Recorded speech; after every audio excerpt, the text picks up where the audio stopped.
From UFOs to psychic powers and government conspiracies, history is riddled with unexplained events. You can turn back now or learn the stuff they don't want you to know. A production of iHeartRadio.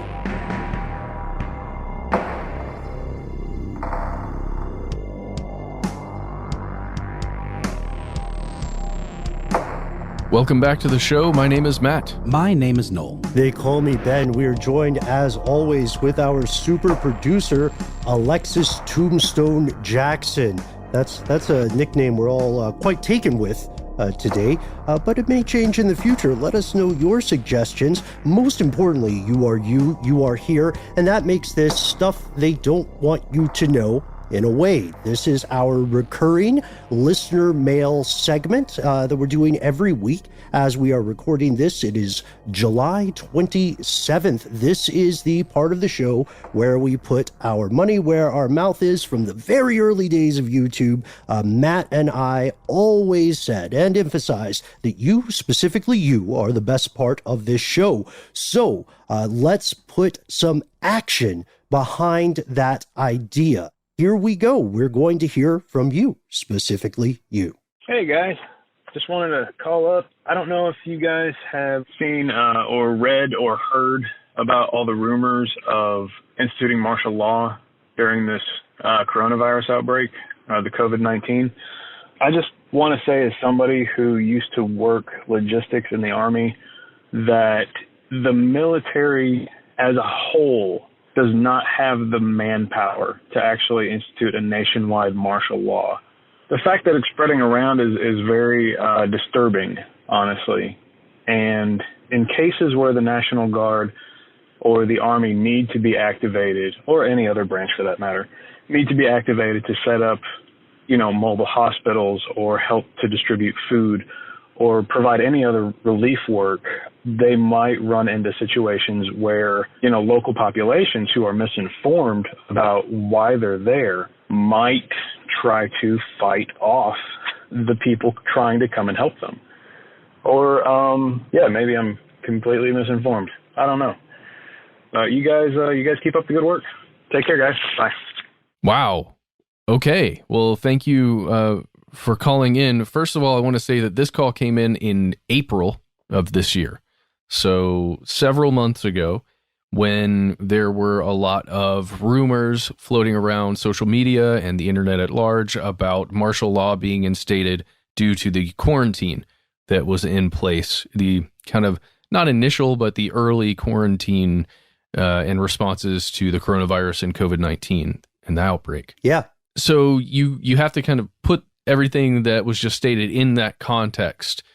And in that context, you can imagine how, I think we even spoke about it a few times in our episodes on coronavirus, how it feels like there's this potential with all of this, because it was feeling so unprecedented at the time to be in a quarantine, especially in the United States, or at least within the United States. It felt like something that had never happened. And it felt so different. The economy was in a pretty steep decline.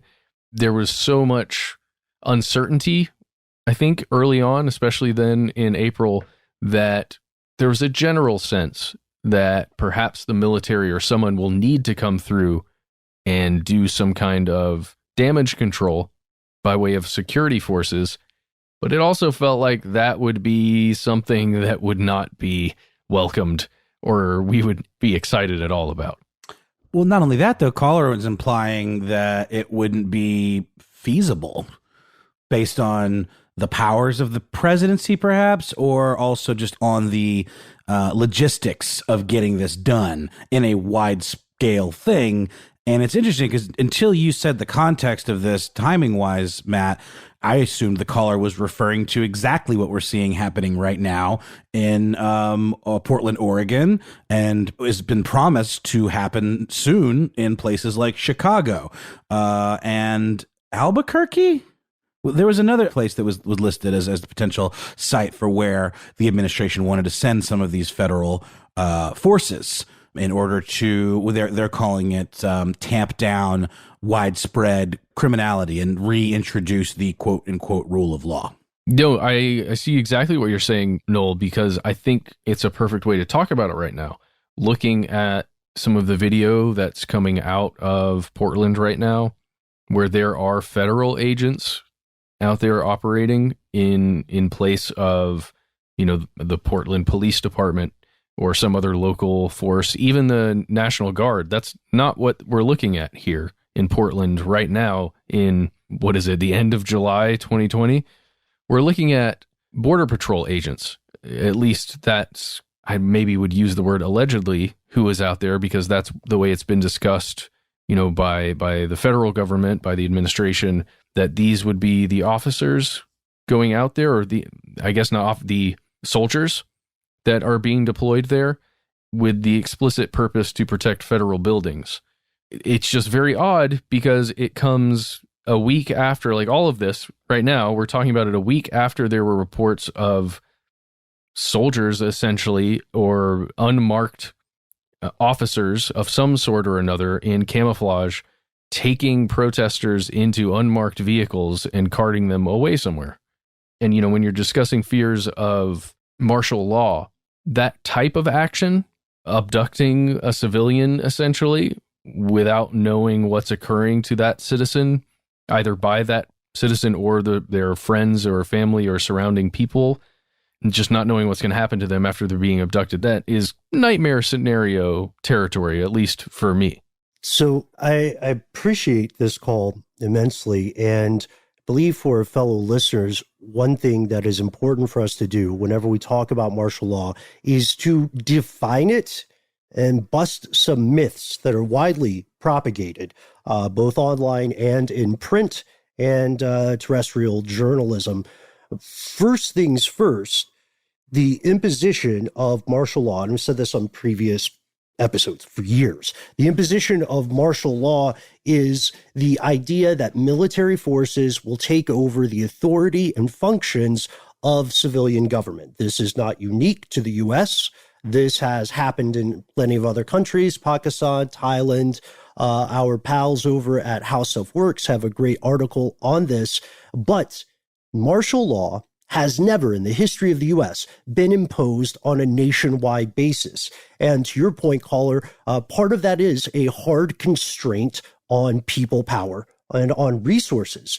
Martial law is technically allowed by the U.S. Constitution, but most constitutional experts say that federal law will bar the military from seizing authority over any area inside U.S. borders except for extreme instances. And this is what has a lot of people worried, because extreme instances include something like a rebellion against federal rule or a situation in which local and state rule breaks down, meaning your municipal or citywide government is unable to uphold rule of law. Scary times. But what's important here is that people who are worried about frankly, the fascist tactic of federal agents without accountability detaining people in unmarked vans. But part of the worry here is the idea that the current government at a federal level could be creating the problem that they later purport to solve by pushing an existing situation into becoming a situation where the federal government can say with a straight face, there is a rebellion, right? To your point, Matt, about federal agents officially being there just to protect federal buildings. So I think there are a lot of misconceptions. Martial law has happened here in regions, in cities, you know what I mean? And it's not, to your point, Noel, it's not always a situation where there are a bunch of stormtroopers mowing down women and children. There are hospitals, right? There are other municipal services that martial law can do. But interestingly enough, for anyone who feels like this is politically divisive, you might be intrigued to note that among the people saying it's against American law to have martial law are people like Dov Zakheim, who is the former Undersecretary of Defense under, wait for it, George W. Bush. So people on both sides of the aisle, when you look at the facts, they're very, very against the idea of nationwide martial law. Part of it is because it's a terrible indicator of a political situation domestically. And another part is, as you said, a resource question. Well, it's also something like we're used to seeing National Guard come in when people need help, like, say, a natural disaster, or like, Hurricane Katrina, or the idea of sending in the troops, or, doctors or makeshift medical care facilities to help people who are desperately in need. It's a hard sell to say that that's what's going on right now. It feels like a bit more of a stretch to say, okay, people need help, therefore we're sending in, these unidentified troops and militaristic type forces to quote unquote help people by shoving them into vans. And even, we've seen examples during a lot of these protests where there are folks out there supplying free water and medical care for folks that are out there protesting, and seeing some of these military forces actually trashing said setups.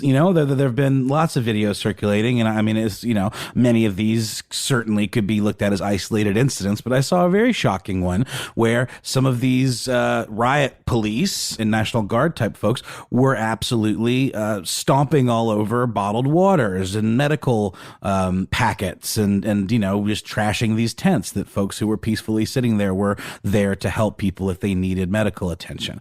So it seems like what we're seeing is kind of the opposite of what this was intended for, but that's just, to my eyes. Well, in this specific case that we're discussing in Portland right now in July 2020, the explicit purpose of the deployment of those Border Patrol agents that are there in the city is to protect that federal courthouse, which is at the center, one of the main areas where the demonstrations are occurring, right? And it is not to aid, it is to provide security forces with a militarized group, right? A militarized team, essentially, or teams.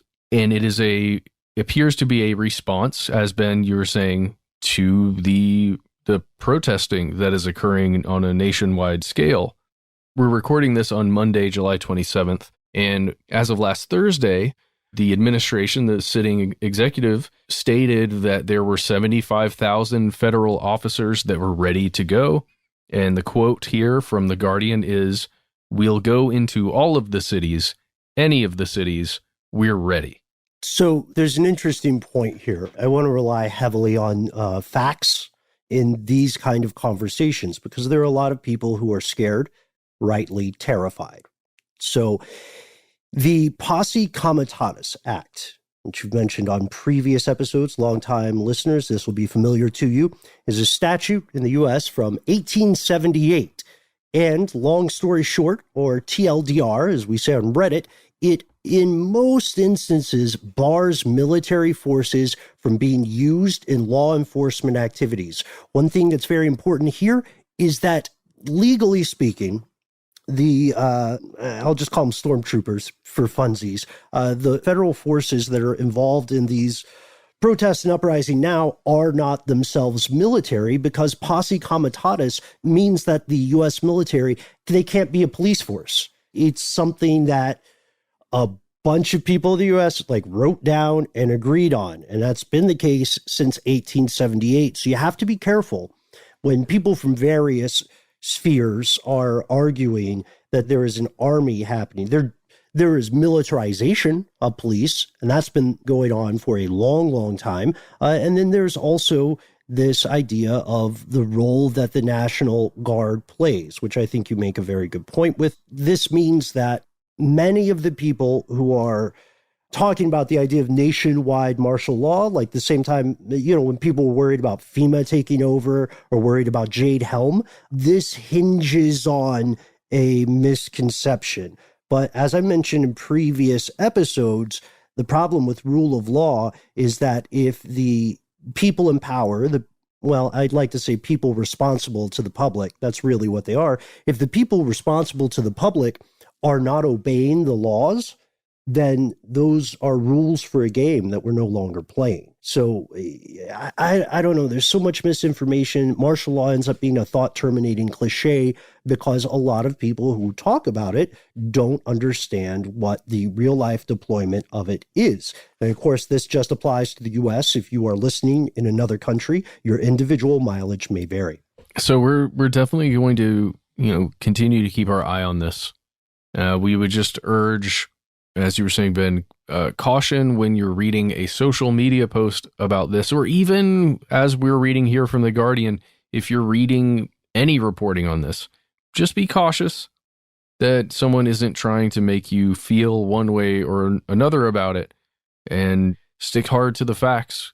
But when you see federal agents, in your city, let us know, and let us know what they're doing, I guess, because I think we would probably trust something coming from you more than we would from the New York Times or any other publication. So please call us, write to us, find us on social media, tell us what's going on in your neck of the woods. And with that, we're going to take a quick word from our sponsor.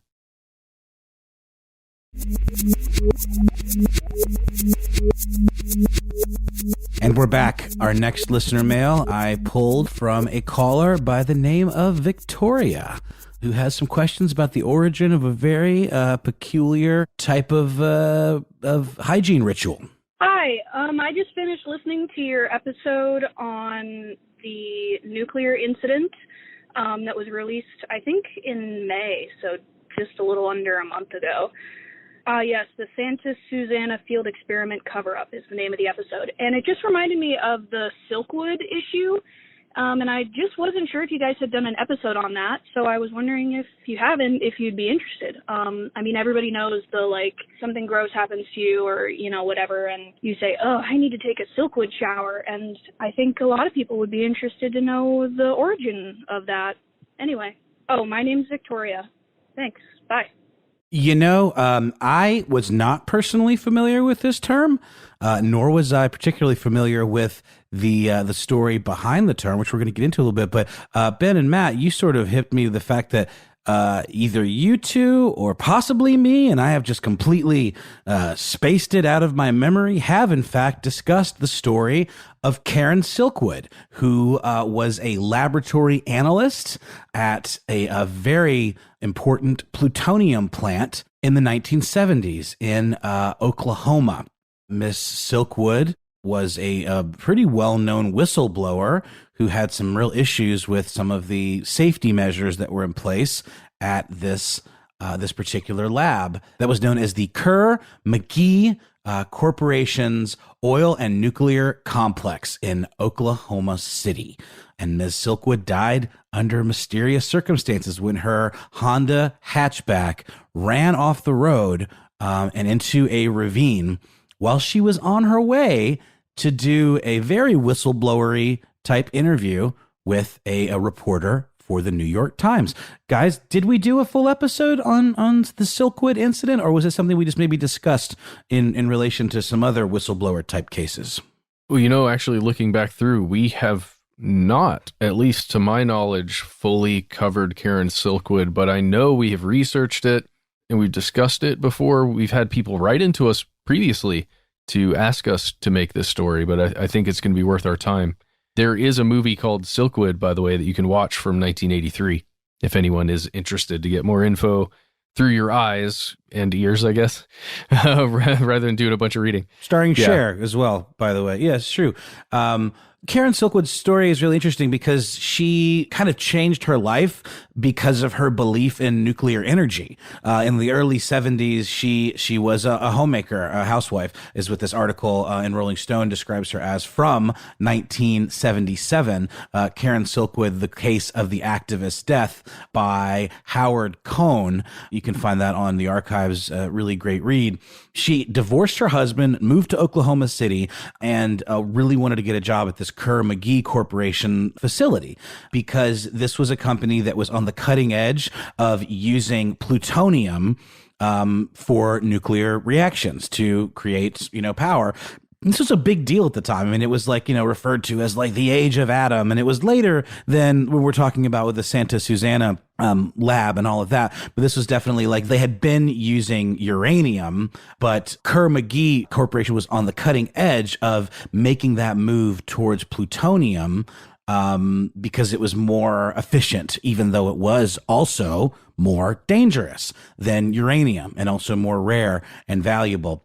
And there's a whole bunch of stuff wrapped up in this company. Robert Kerr, who's the founder, was actually the governor of Oklahoma, and he ran for president as a Democrat in 1952, and was one of the most powerful human beings in the Senate at the time of his death. But essentially, Silkwood got the job because of her belief in this technology, and very quickly became kind of an outspoken advocate of safety, and had some real problems with some of the conditions in this facility, and was very outspoken about it, and was invited to join the Oil, Chemical, and Atomic Workers International Union, the steering committee. She actually was elected and was asked to work undercover.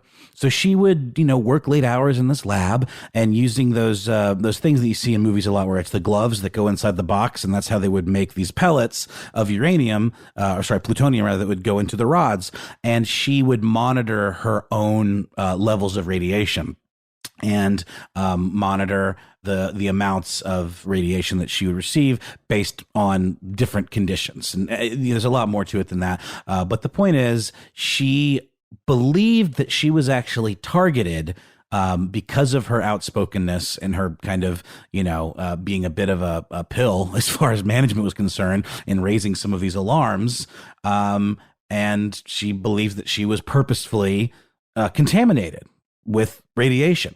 And there's a lot more to the story. Again, the film is a great place to start, and I do think we should go into a deeper dive on this topic. But the idea of a Silkwood shower is sort of a term that has carried on as a result of this. It's this idea of a shower that a really long hot shower to decontaminate yourself from like being at a party where everyone's smoking cigarettes, or a campfire, or like really smelly foods or something. And it's just, I wasn't aware of the term. It's interesting how this is kind of the thing that the caller remembered as opposed to the story itself.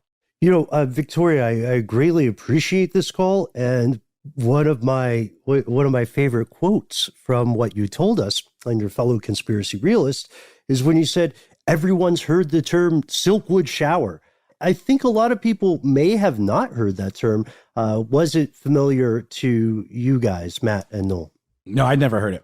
I believe I've heard it in passing, but I was unsure. And I was never sure if it was referring to the death, essentially, how she was found in her vehicle, and it looked to have been a car accident, basically brought on by being drowsy from Quaaludes and cannabis.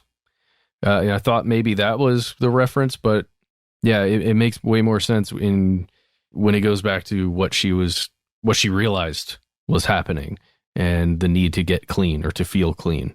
The whole scenario there of how she died is, I think, maybe worth our attention in some time. That's right. There's a whole thing with the autopsy and finding the levels of radiation that were present in her blood when she was examined.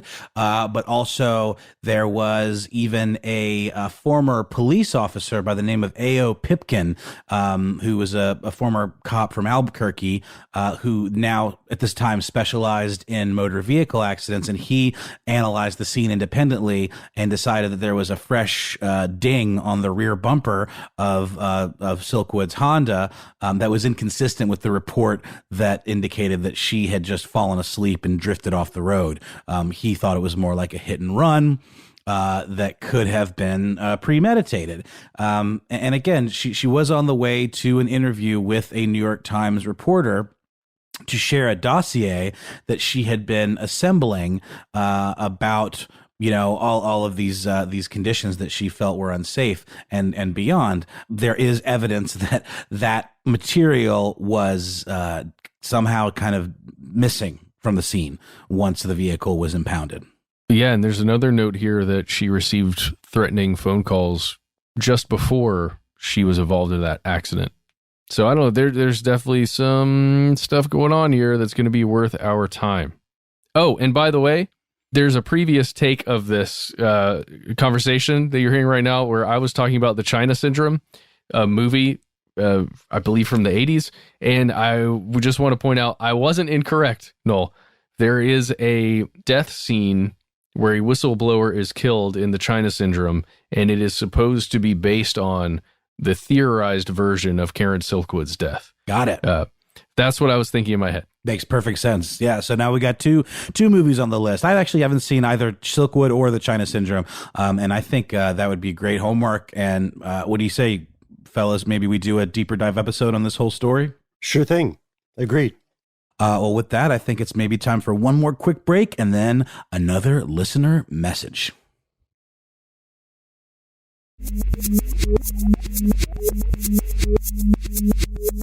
And we're back. There's one more fascinating call from your fellow conspiracy realist who identifies themselves as Agent K. Here's what you had to say, Agent. Hi, calling for Matt, Ben, Noel, and Mr. Paul Decant. I call him Mr. Paul Decant because I've never heard his voice, so I feel like I don't know him, in which case I should address him as Mr. I'm calling to just float an idea for an episode topic, and that is, could humanity be under the influence of some sort of intelligent brain parasite that is influencing our behaviors and our emotions?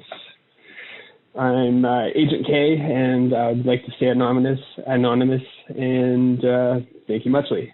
Thanks so much for calling, Agent K. You have, whether by intention, design, or happy accident, stumbled onto one of my favorite big dilemmas of being a quote-unquote living thing, and that is this. One of the dirtiest secrets of the human species is that no one has a definition of intelligence that everyone agrees with.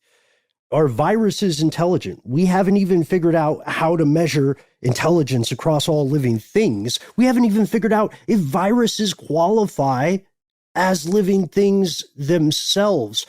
For anyone who is a longtime listener, of course, I hope, fellow conspiracy realists, that toxoplasmosis popped in your head as soon as you heard the idea of human beings being controlled by an intelligent brain parasite.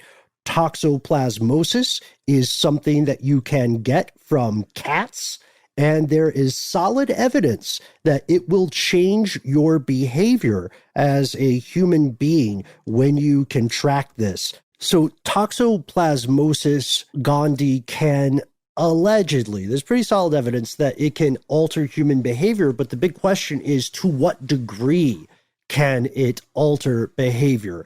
It's been blamed for everything from making people more prone to quote-unquote mental illness, including schizophrenia, to making people more impulsive. There's been a ton of research behind this, going back and forth, in the argument. But in an earlier video, Matt, that you and I did, we talked a lot about different mind-controlling parasites in mammals and insects, especially the specifically adapted ones that get particular species of insect and force them into behaviors meant to propagate the life of that virus or that bacteria or that parasite. I think we did Real Life Pod People, something like that. Is that correct? Yeah, we were, the one that I remember the most, and maybe this is different for you guys, is the one called cordyceps that makes ants into zombies. I think it's Ophiocordyceps unilateralis, and it's a fungus that gets into ants pretty easily and ends up growing through their body and forces them to change their behavior to the extent that they go out to a very high place, stand like they get very statue-like, and then the fungus proceeds to grow out of their head and creates more spores to get more creatures and just repeat. And the spores burst.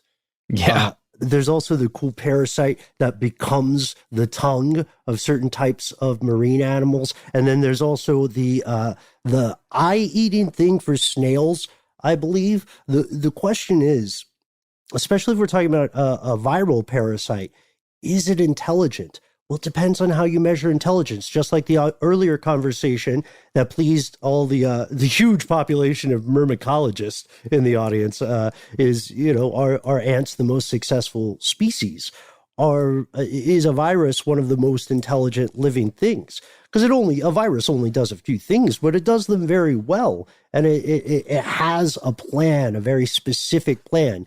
They adapt to their environment. They change themselves in order to survive. They do things that even experts do not expect. I mean, viruses can improvise, and improvisation is a tremendous mark of intelligence. Well, and if anyone played the incredible game, The Last of Us, which there's a sequel out to now that's supposed to be heartbreaker and just fantastic. The zombie apocalypse in that game was brought on by something referred to in the game as cordyceps brain infection. And if you remember the way those zombies look, they have kind of these weird coral-like protrusions coming out of their faces and their heads, and that is sort of what it's based on. This is not something, thankfully, that as the humans are susceptible to. What you were talking about, Matt and Ben, with the ants and those things that grow out of their heads. But it's an interesting creative use of something very bizarre and sci-fi-like in the animal kingdom. So the big question here, Ben, Noel, if we are under the control of some kind of brain parasite, what behaviors are we doing that would be as a result of the parasite? So that's an interesting question, Matt. If we take the case of Toxoplasma gondii, what we see is this condition, toxoplasmosis. If it affects behavior in living things, an infection, viral, fungal, what have you, bacterial, is going to seek to change behavior of a host such that it assists in the propagation of that parasitic life form.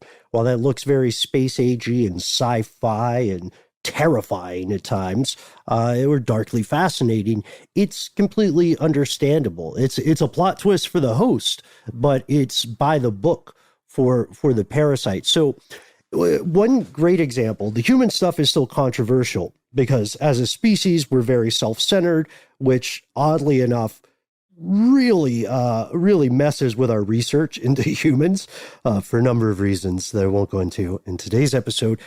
So let's take an example of another living thing that's affected by T. gondii.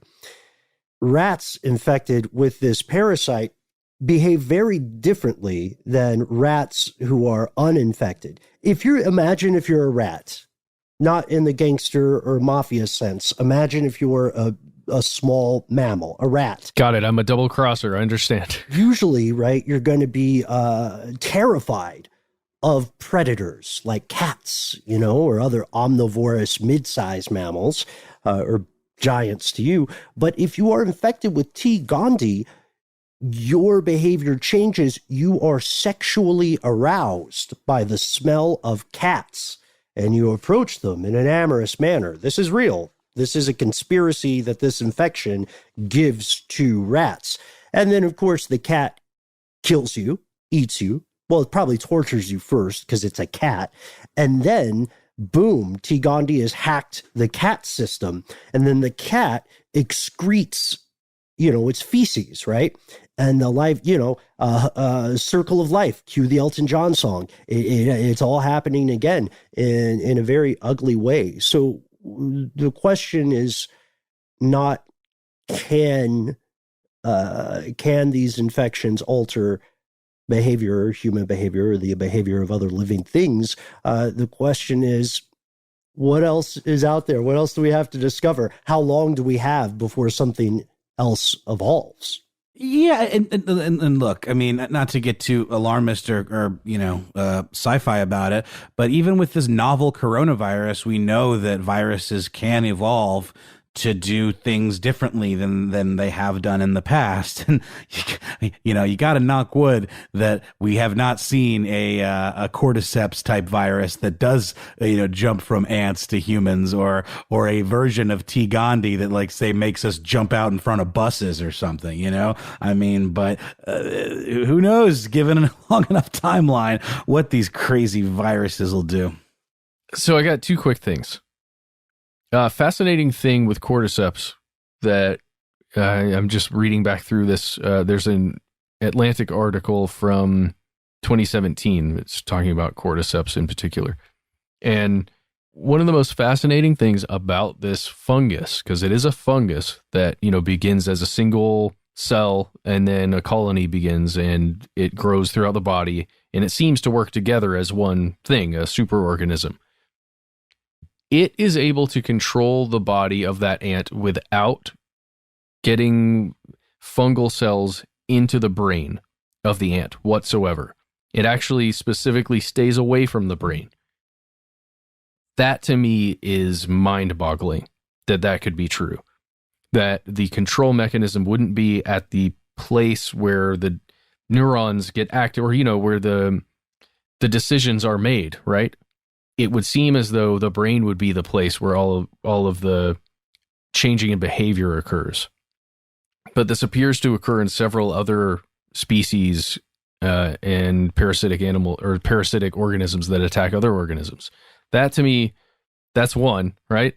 Number two, and I'm going to go full sci-fi with this. No stops here. What if the parasitic organism is some kind of AI or advanced AI that has yet to be born, that is being born right now, that is manipulating us all to do what we're doing right now, sitting in front of a computer, talking into a mechanized eye that is listening to us as we talk to each other from long distances. You know what? I'll see that. I'll raise you. I'll go further. Yes. Because one thing that this is related in my mind to the idea of defining intelligence. We also don't do the best job at defining life or sentience. Think of the idea of meme, which is just a unit of an idea, right? Is an idea alive? We know that, for instance, people can be infected with ideology. Let me walk this comparison out a little bit. It can change people's behavior, often in a way that is deleterious to their biological imperative, which is only to survive long enough to reproduce. What I'm saying is, artificial intelligence or parasite, fungal, bacterial, viral, or an idea. Could an idea be a life form, somehow sentient, somehow sapient of its own, just without a corporeal form, other than the brains in which it resides? And if it resides in those brains, right, then that makes the brain very much a host to something possibly parasitic. That's how far I'm going out with this, man, but also the idea of a AI that somehow exists cognitively beyond linear time, that is creating its own Bethlehem to slouch toward. That's fascinating too. But yeah, I love the idea, or I am fascinated and horrified by the idea that the mind-controlling parasites we're talking about here, Agent K, might not just be, the garden variety meat and potatoes bacteria, virus, fungus. Maybe it's something completely non-physical. Do we not say at so many periods throughout human civilization, it is, dulce et decorum est pro patria mori. It is sweet and noble to die for one's country. That's directly against the biological imperative.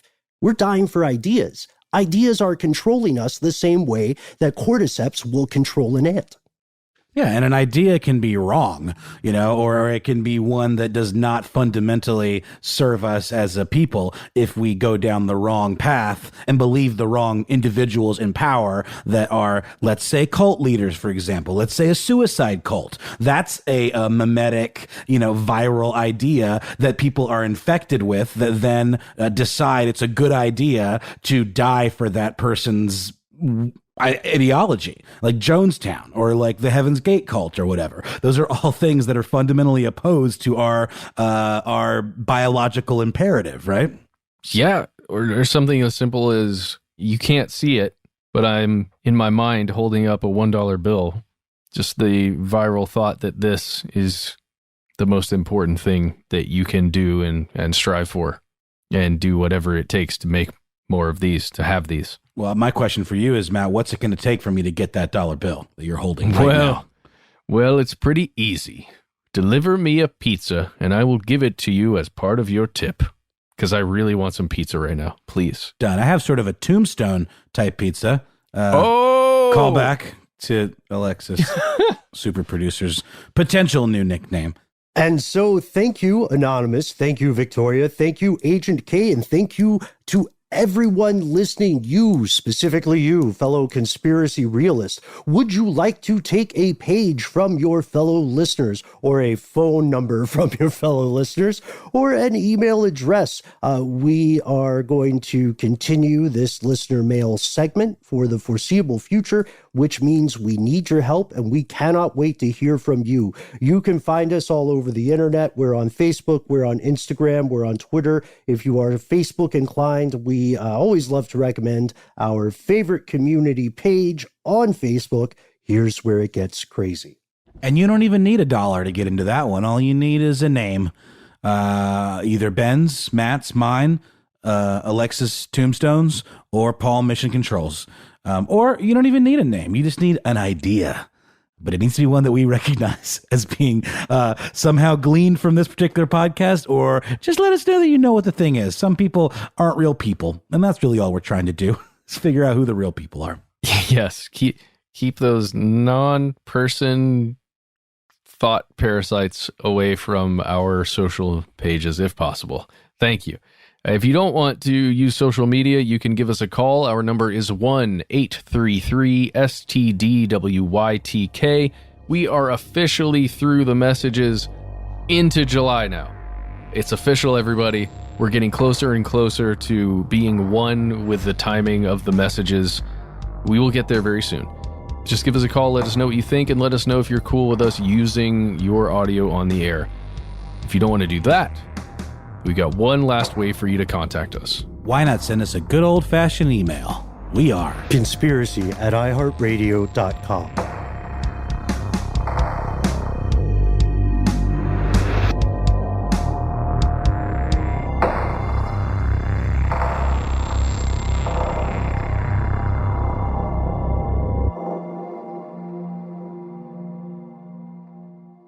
Stuff They Don't Want You to Know is a production of iHeartRadio. For more podcasts from iHeartRadio, visit the iHeartRadio app, Apple Podcasts, or wherever you listen to your favorite shows.